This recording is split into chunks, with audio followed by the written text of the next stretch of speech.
Well, to discuss this, we're joined by the Conservative MP and long-time Brexit supporter, Iain Duncan Smith, and Labour's Chuka Umunna, who supports the campaign group Open Britain, which wants the UK to remain in the single market and the customs union. Welcome to both of you. Iain Duncan Smith, do you detect a change in tone? All this talk about Britain being set free from burdensome regulation, all out the window. Not really, no. I think that what he's saying is what the government's been saying for a long time, which is, first of all, as we leave, we are binding in everything into UK law. That was part of the bill that went through. In perpetuity? No, nothing is in perpetuity, because obviously, like anything else that exists in domestic legislation, you review it and decide what's the key is. And there are lots of areas where we will no doubt want to review and check. I mean, when it comes to things like workers' rights, we have already the most flexible workforce in Europe. There is literally no reason why we would suddenly have to try and dump regulations on that, because it's more flexible than Germany. So that isn't an issue. The reality is, though, there are other areas that you look at, and we will try and change some of those regulations. When we were in the government with the Liberal Democrats, we used to have a very simple rule that for every regulation you wanted to bring in, you had to find 3 regulations you would get rid of. Sure, so which ones? So controlling this. Well, let me just give you a list of them. I wrote them out before I came. I'll give you a whole list of these things. Just a few to start. OK, the Clinical Trials Directive, which has dumped non-commercial trials in the UK. It's been appalling. We were the leaders in commercial trials. Wait a minute, let's go on. The MiFID II, which is coming in, is going to destroy a lot of ordinary small stockbrokers with a massive amount of new extra regulation. The other one, which is really quite interesting, Solvency II.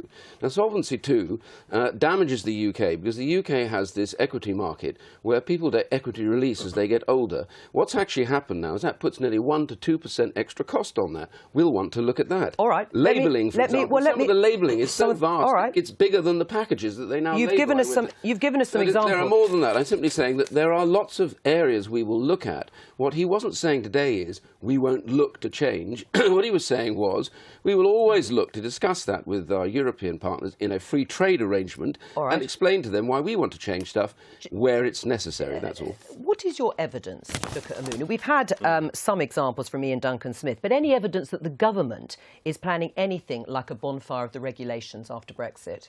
Well, you just have to look at the comments of leading members of the Cabinet. Boris Johnson, Michael Gove, Liam Fox, they've all talked about further liberalising the labour market. And part of the problem that David Davis and many people on Iain's side of the argument have is their record. Iain's maiden speech in May 1992 celebrated the fact that we were coming out of the European Social Chapter. He then gave a speech in the same Parliament in 1996. In July... I do. Never mind, don't get distracted. On my spirit, you did, but in July 1996, Iain was celebrating the need for a more laissez-faire approach to employment regulations. And the problem is, when you look at these guys, this man voted for unfair dismissal to be more difficult to claim. This guy voted for compensation for unfair dismissal to be reduced. This guy voted for employment tribunal fees, which were ruled to be unlawful by the Supreme Court, to be introduced. And now they want you to give them the benefit of the doubt and have you believe that they want... Well, so would you go ahead with those things? No, listen. Right, so you don't stand by what you said? Coalition, no, I do stand by what I said. So you do want to strip away working regulations? No, stop a second. Don't make this so simplistic that people don't get it. The point is not that. The point is that the problem when you make regulations for the whole of the European Union, areas in the European Union that have very different traditions and also different marketplaces. I gave you 2 examples in the financial services sector. Hang on a second. Where they damage us. Sure. Now, the difference in leaving now is the UK will look to make the regulations that either protect workers or whatever that are relevant to UK working patterns, not that are relevant to Greek or Italian patterns. And that is a big difference. And by the way, we have a very high level of worker protection in the UK. Thanks to the last Labour government. Also, hugely thanks to the Conservative and the Coalition government. I can name lots of things that the Labour government did that I didn't agree with and I thought were terrible. Iain Duncan Smith, hang on, let me put that, because what specific... The point is we do it for the UK, that's what means when we leave. What specific rights did the Conservatives go into the 2017 election promising to scrap? Well, they didn't go in promising to scrap specific rights in 2010, but they did so. And this is the problem.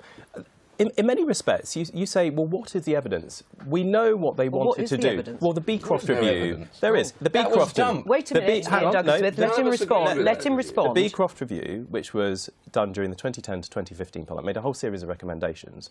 And number 10, and it was commissioned by David Cameron.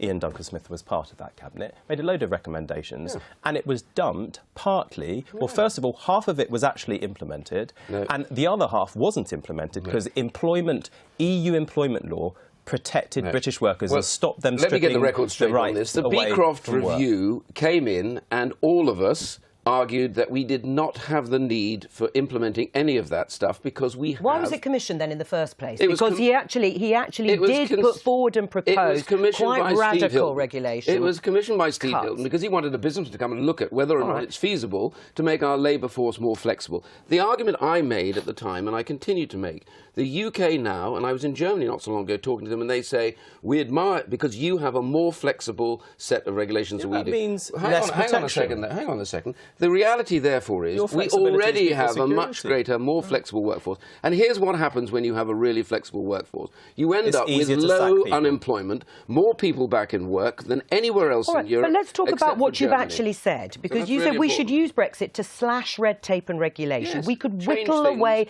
unnecessary rules and lessen the burden on business and citizens. But we've just heard from Chuka Umunna that those do include workers' protections and workers' rights in a broad sense. Let me tell you, I've just given you a list of things. I could give you more than this, by the way. OK, can I ask you one question? I've given you, hang on a second. Name one area of employment law where you want to strengthen... Let him answer my question first. Here's the point. I have already given you a set of examples, which I don't think anybody wanted, but I've given them to you. The reality is they are none of them about workers' rights. They are all about a marketplace being damaged by over-regulation. There is lots of that that's been going on, and the problem with Chuka and his side of the argument is they always want to take this straight into, oh, they're going to damage you, they're going to harm you, they're going to hurt you. You've done that already. No elected government, no elected British government would deliberately come in trying to damage people's lives. Let me put this question then to Chuka Umunna. And let them generate income that provides work and jobs for people. That may mean do the important point there, many of my constituents who've suffered from your benefit changes. But who won the election? Who won the election in 2015? If people were so exercised about their rights being stripped away, why didn't they elect a Labour government protecting those rights? The point is, if a British government changes the rules and regulations in the future, post-Brexit, the British people can decide to kick them out. That's true, and of course you admitted one thing. Labour may not have won, but Theresa May lost her majority, and that is a very important thing. I was talking about 2015. But there's a very important question. You said rights had been stripped away in 2010, so if people were unhappy about it, they would... But anyway, the broad point is the British people could decide, couldn't they, to chuck out a government? There's one question, though. There's a very important question here. You either diverge because you want to reduce protections, whether it's on employment, the environment or the consumer, or you diverge to increase protections. Please name an area of employment law, for example, where you want to increase protection and diverge for that purpose. I don't have a list of things that I want to have for employment law, but I do know this. I have absolutely no plans, and the government has no plans, to lessen workers' rights. But here's one thing that we did. Hang on. Whilst you were in government, it was my government, and it was my idea, that actually has pushed the minimum wage up to £9 an hour. Labour never did that. No, Labour never got above £6 an hour. And the reality is it's that which will do more to protect workers in work. Well, there's plenty of stuff that we've done. I'm sorry, this lovely chest-beating idea the Labour Party has, only they protect people who go to work. I tell you, the least protected person is the person out of work. And you had terrible levels of unemployment when you left All right, government. Well, let Chuka Umunna... We have high ones. Well, let Chuka Umunna answer that. Well, I'm not going to take you back in history again to 3 million unemployed under Margaret Thatcher. But of course, you look in Hansard again and you will see Iain arguing against the introduction of the national minimum wage in the first place. And I'm pleased there's been this about turn. I'm pleased there's been this about turn. But don't let anybody believe that somehow you were a champion of the national minimum wage. You didn't want it introduced in the first place. I wanted it raised. Right, but hang on, Boris Johnson... I did. I argued did you agree, Iain, eventually when George Osborne raised it, I was the one cheering. Don't talk over each other. Iain Duncan Smith. Boris Johnson said on the 6th of June 2014, the weight of employment regulation is now backbreaking. The Collective Redundancies Directive, the Atypical Workers Directive, the Working Time Directive, and 1,000 more.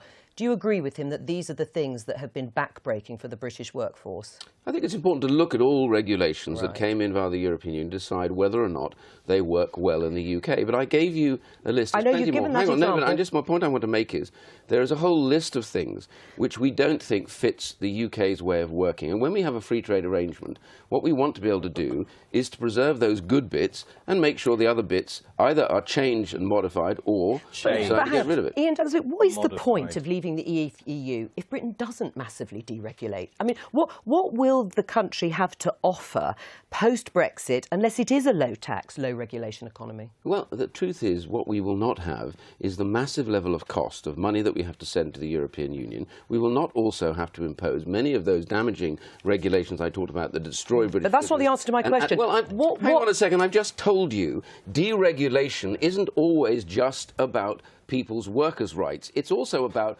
rules and regulations on reporting in business that cost massive amounts of money, that make business less effective and less competitive. Changing those will help improve things. You didn't frankly have the balls to put country before party.